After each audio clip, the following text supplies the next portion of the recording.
So let's talk about Siege Monster, and why it's one of the most powerful tools in your DMing arsenal. Welcome to the DM's Toolkit. Picture your party is in a dark hallway. They're well rested and ready to take on the whole world. Your players are at a high level. How will you ever challenge them? The Paladin's armor is so thick he can bounce a glaive off of his rippling, muscled cheeks. That's when you unleash a Garistro at them, charging from the end of the hall, backed up by a mob of goblins. Your boy's a level 20 paladin with +3 plate armor and a +3 shield. His AC's 24 and he ain't scared of shit. So he throws himself at the fiend. Shields up. I cannot be touched. That's when the Garistro hits the paladin's shield with a dealing 40 damage to it and shattering the shield to splinters. Follows it up with a second attack, targets his armor doing 3d10 plus 7, doubled for another 40 odd damage. And finally the Garistro's third attack, which rips off the paladin's breastplate, reducing the paladin's effective AC to 10 plus his dexterity modifier of -1.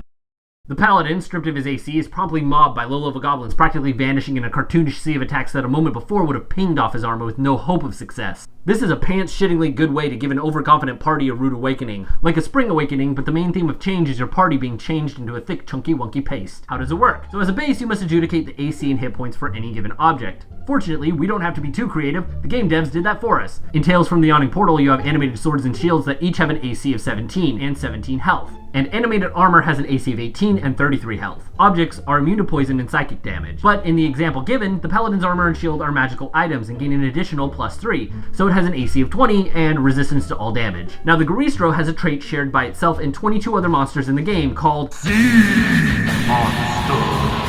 So the Garistro's chances of hitting the paladin are about 50-50, but fun fact, unless it's a spell effect that says otherwise, attacking objects worn or carried is fair game, upping the Garistro's chances of hitting by +4. So by attacking the shield and then doubling the damage for Siege Monster and then halving it for resistance, the Garistro can put out enough damage to turn Mr. My AC is too damn high into a sad little bitch. Armor? Smash. Swords? Smash. Deadass?